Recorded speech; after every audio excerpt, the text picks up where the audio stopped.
How often have you heard the phrase, "I'm not good enough," or "I don't deserve it"?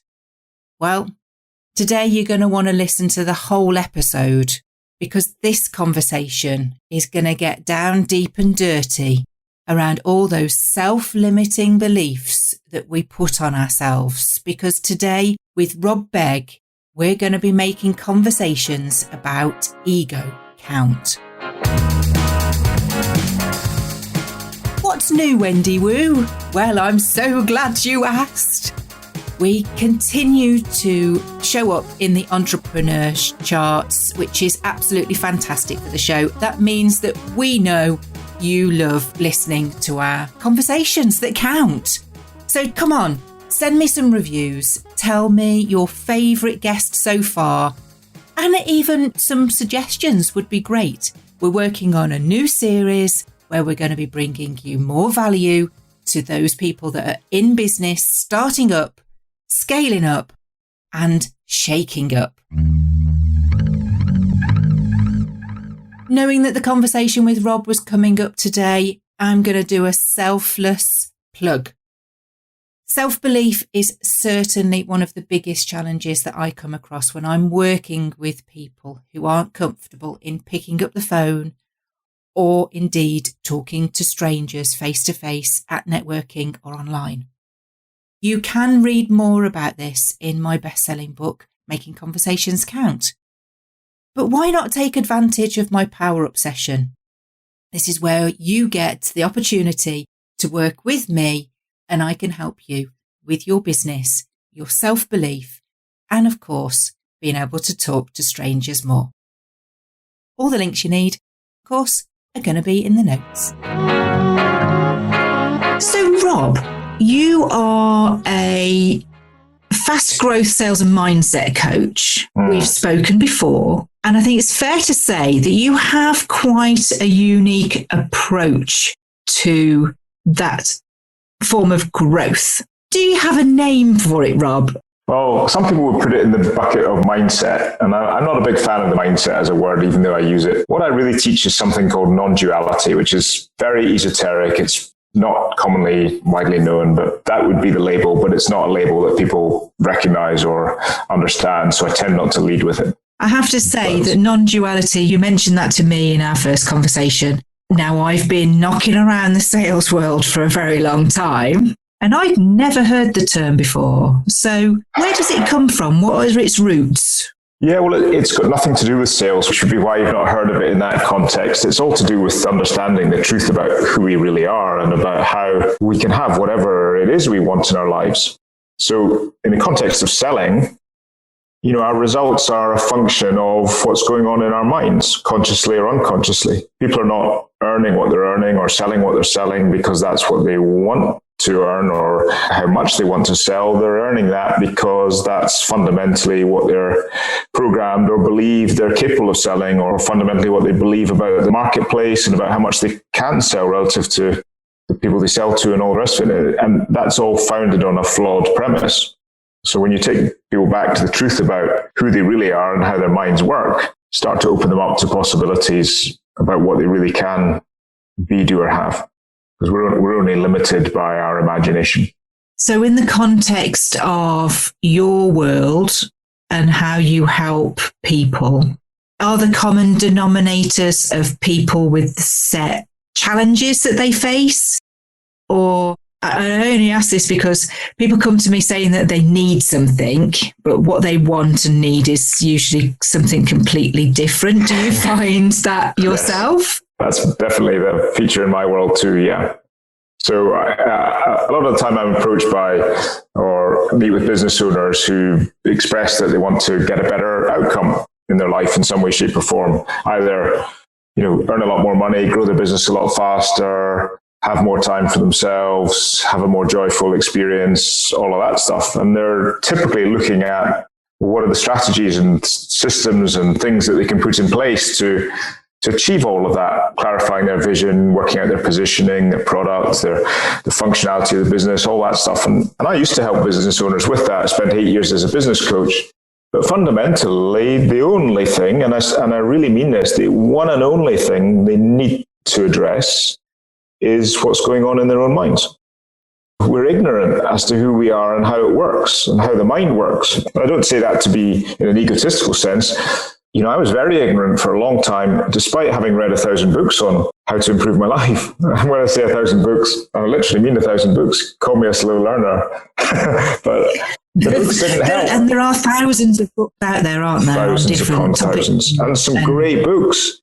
But the books, and whilst they feel like they give us some relief in the moment, we read the book and we think, oh yes, I'm onto something here. I'm onto something. This is really helping. What we invariably find is it doesn't actually help that much.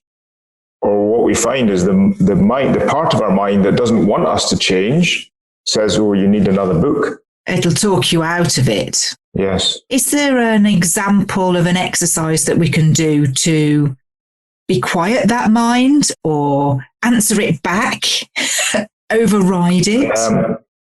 We need to bypass the ego. Well, we need to understand the mind. We need to understand the ego. The ego has us identifying with our physical self. And of course, most of us are brought up to believe that that's who we are, our physical bodies. But we're so much more than that. One of the questions I ask is, where do your thoughts come from? If we do a post-mortem on somebody and we open the head up, we don't find a whole lot of thoughts that they just didn't manage to use in their lifetime. Thoughts come in from what we call nowhere.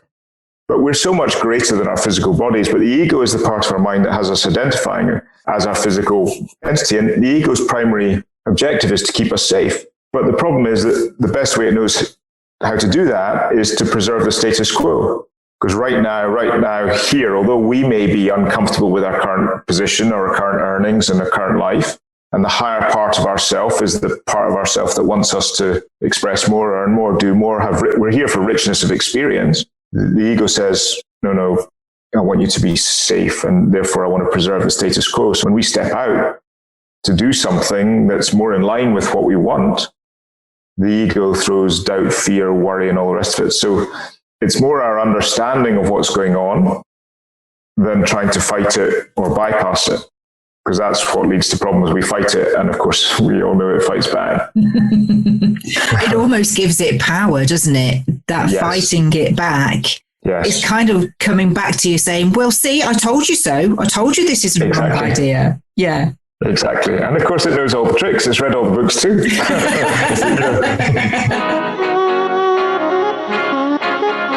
I know that you help business owners and with growth and mindset. You were talking to me about beliefs as being a big one. Is there one belief that you see that is a habitual problem in today's society?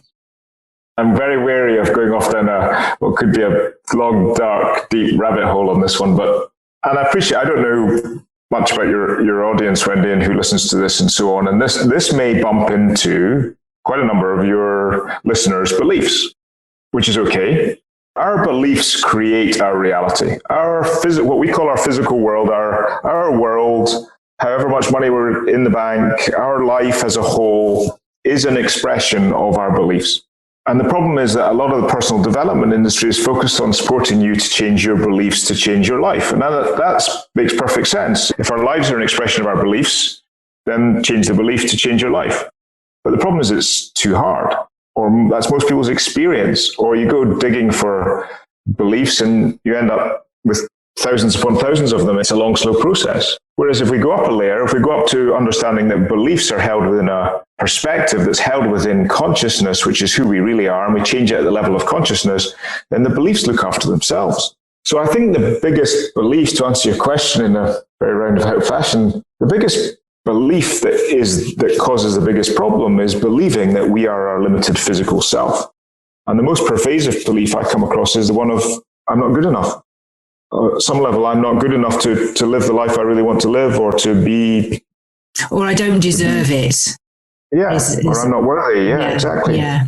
Rob, another reason that I was thrilled to have you on the show is that the listeners, I think after listening to so many episodes of me with guests anyway, they like to be challenged and they're thinking to be challenged. Okay. And I believe that in a lot of instances where there is a block or an obstacle or a challenge, it is to do with our attitude and approach to things. And that is exactly what you are talking about fundamentally, in helping people to see that and to kind of step over that obstacle that is our physical realm. Yes. Into we don't really have any blocks. No. And I think it was when you said, what can you see in the past and what can you see in the future? And I was hemmed in, I was stuck. There was nowhere to go. But Rob, I'm going to ask you to explain what you did there, because you kind of had me thinking for days after. Did I? But this is great, because this is the change that comes. And it doesn't have to be a bullet between the eyes, and it doesn't have to be, hitting a wall. Yeah. It can just slowly manifest itself. And that is what I have to thank you. You have started to manifest something in that conversation. So I think it's only right that you share that with everybody else too. I don't believe. I know. And there's a difference between having a belief in something, having faith in something, and knowing. I know that the only thing to change any aspect of our life, irrespective of what it is, even if we believe that it pertains to things or people outside of ourselves, that's just a belief, and it's a belief that's founded in a lack of understanding of who we are. So I know that to change any aspect of our life, the only thing we need to do is to change our perception, to heal our perception or change our perception, because it all starts and ends within us. And I can help illustrate that point by asking you and your audience now to think of something, anything that exists outside of your or their awareness of it. It's a trick question, because you can't think of anything that exists outside of your awareness, because as soon as you think of it, it's in your awareness. And yet we grow up, we go to school, and we're told, or many of us are told, if you want to survive in the outside world, you need to work hard. There is no outside world. At least if there is, you can't point to it. Now, I know this is getting a bit ethereal, but there is no reality for any of us outside of our own awareness or consciousness of it. It's mystified scientists for years. Or if there is, we can't go and point to it, because then it's in our awareness. I came back to this living in the present. Yes. Yeah. Yes. And I was just going to, yes. That was the most powerful thing, because as soon as I started to think about outside of, and I started to think black holes. Well, that's a thing then. I've named it. I've given it a life by... It's in your awareness, yeah. So it can only be this in the present now, and what I affect here to the connection that I make. It could be somewhere else. I mean, you're in Scotland, for example, right? And I'm in the Midlands. So yes. My present at the moment is joined by 2 dots on a map. Yes. It's only a very small awareness of what I see of you in your present. Yes, and I'm in your reality and you're in mine. I don't want to end up causing smoke to pour out your audience's ears, but back to that whole present piece. So nothing exists in our reality or can exist in our reality outside of our awareness of it. And yet we're trying to change our life by shifting things on in what we call our outside world. But there is no outside world as such. We just need to change how we hold our perception. So many of us are hemmed in by our history, things that have happened in our past or our perceived past, guilt, shame, regret, or hemmed in by our concerns about the future, worry, doubt, fear. What if this doesn't happen? And yet, can we go to the past physically? No. Can we go to the future physically? No. Why not? Because they only exist, as with everything else, in our own mind. So when it comes back to sales and fast growth and growing your business or getting what you want, living the life you really want, living the life that we're here to live, the only thing we need to do is to hold it in our mind differently, to allow ourselves to imagine, which is what imagination is for. It's the one and only creative power in the whole universe. You're not going to achieve anything unless you set the goal, because you've got to sort of be able to imagine you being there to get there. Yeah. It's quite often it's the journey getting there that holds us back, isn't it? Not necessarily the goals that we have in our mind. It's the physicality of that. Yeah. I just think it's absolutely fascinating what you do, Rob, and how you draw that picture for us to see the differential. It's like the layers of the onion of consciousness to identify where we're perhaps not firing on all cylinders. Yeah, exactly. And although I'm talking in a way that might be considered a bit ethereal today, I work with entrepreneurs and business owners who, when they come into my program, are very intent on a specific physical, tangible outcome. So I take them on a journey just to an understanding that it's them. And then the journey to the goal, from an understanding of how the mind works and of who we are, the journey to the goal doesn't need to be full of struggle and strife and challenge, because it's all coming from us anyway. Yes. Yeah. So why would you create yourself even more challenges and stress? It's all coming from our own mind. So why set it up in your own mind? We are our worst enemies, aren't we? Yes. The bit that I really love getting to in every episode with my guest is asking you about that one conversation that you can recall that created a turning point. We all have one of those experiences that stays with us, and the listeners love it because they can quite often find themselves and imagine themselves in that situation. They draw a lot from it because they perhaps handled it in a different way. So the way that other people handle those situations, they can start to imagine and apply themselves. So what was your conversation about? Well, I guess I've had several over the years that have been pretty impactful, but the one that sticks in my mind is with an old mentor of mine who said to me at the time when I was trying to grow my business and I was a bit challenged, and he said, "Your problem, Rob," he said, "is you're getting the one thing you haven't got, despite all the books you've read, is you haven't got understanding." And he said, if you had understanding, you'd realize you only had two problems: weakness of attention and poverty of imagination. And he kind of floored me. I kind of sat there and said, well, what do you mean by that? And he said, well, you don't allow yourself to imagine the future that you want. You're only allowing yourself to imagine like the next step or getting to the next. You're not allowing yourself to go to what you really, really want. And because you're not connected to what you really, really want, you're lacking any real attention on what you want, because you don't want what you want badly enough to focus enough on it. And to be honest, it was only 2 or 3 years later that I really kind of got the magnitude of that, and where I allowed myself to imagine a future that I absolutely did not believe was possible. And I guess that's the one thing that really helps people shift, is if they'll just allow themselves to imagine possibility. It can be a fun journey getting there, can't it? Can be so much. We're here for fun. It's called the game of life, isn't it? Not the struggle or the war of life. And yet most of us are at war with ourselves, as you said. There's one word that has really sort of struck me as you were telling me, and that is that potential. Yes. We all have such potential. How many of us ever really reach our full potential? Well, I would say nobody, because we're infinite. We're only hemmed in by our beliefs. And yet some of those beliefs, depending on who you pay attention to and who's doing what, some of them are pretty staggering. Like Elon Musk, he wants to die on Mars. Now that's pretty ambitious. And based on his track record, I'd say he's got a good chance of it. But why not choose to die on a planet in a galaxy that we've not yet discovered yet? Now, he maybe wants to die on Mars, but maybe it's just his belief system won't take him there. But we're always pushing the boundaries of what's possible. Maybe his boundaries haven't shifted enough yet. Elon, I'm going to message you. Yeah. And I'm going to say what Begg says. Yeah, please do.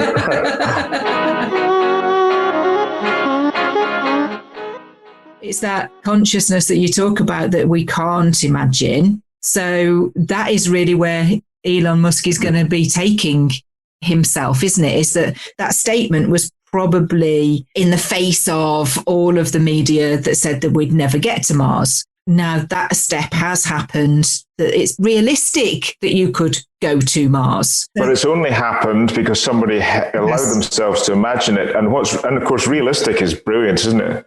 How many of us are brought up with be realistic? But what is realistic, Wendy? Yeah. I'll tell you what realistic is. It's a belief system. Yeah. It's a personal belief system, and it keeps people hemmed in. Oh, be realistic. Ridiculous.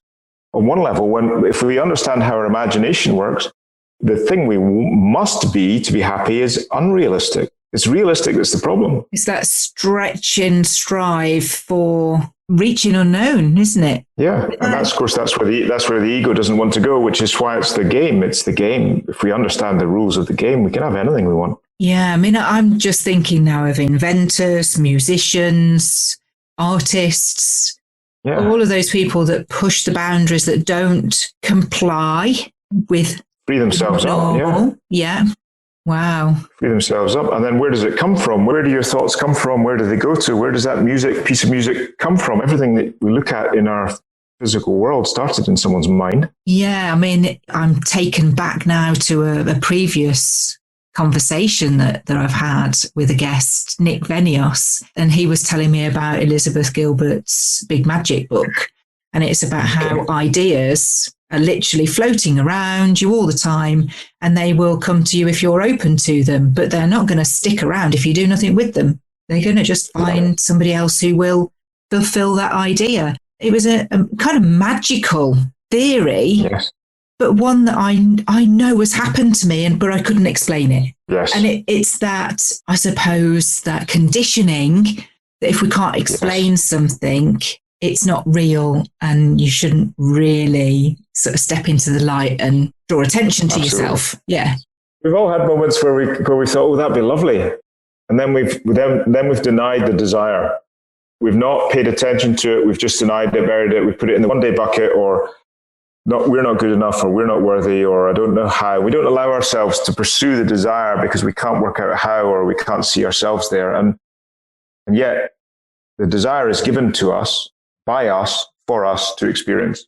But we don't run with it. Yeah. The conditioning, as you say, Wendy, the conditioning just gets in the way. Those moments often can be about timing, and to bring that into kind of real life scenarios that I see repeatedly, working with business startups, working with people in business that are not sure whether to scale or grow. And I'm talking more as a female business owner, that there's generally more constraints around being a mom and a wife, and a business owner, that the timing's never right. I've got to wait until my children are a certain age because then it will be easier. I've got to wait until they're of a certain age, then I can earn more money. Just does hold you back. Yeah, and it's all just beliefs. And time and money are two of the big ego tricks. The only time there ever is now. And if you've got a desire for doing something, the time is now. It's not tomorrow. It's not when the kids are older. The time is now. It's all we've ever got. The only thing we're ever going to be held back is a belief, but that's the trick of the ego, keeping us preserving the status quo. How many people get to the end of their lives and think, wish I'd been a bit more uptight, a bit more fearful, lived a little bit less, been a bit more worried about stuff? Like, no one. We've got to let ourselves go. That's a really great message to wrap up on there, Rob, is we do need to let ourselves go a bit more. Obviously, we're not encouraging anybody to go and break the law or do anything mad. But certainly, if you have a desire to do something and achieve something, we would just both, Rob and I, be really encouraging of you to go out and do that. Carry the conversation on, get in touch with us after the show. That would be perfect for us. And I'm sure that would be perfect for Rob to be able to just go, well, okay, what's stopping you? That's really the question, isn't it? If you get emotionally involved enough in the idea, there'll be no stopping you. That's the only job. Imagination and attention and emotional involvement. And then there's no stopping you. A great conversation with Rob there on how to talk ourselves out of talking ourselves out of things. I hope you'll carry on the conversation with Rob following the links in the show notes. If you need to have a chat, or if you want a copy of my book or a power-up session, follow the links in the show notes. Love to hear what your favourite part of today's show was, so don't forget to use that review link too. Until next time, where we will be joined by the wonderful, wait for it, Dan Knowlton. We say no to a lot more and attract a lot more of the right opportunities and kind of repel the wrong ones by being ourselves.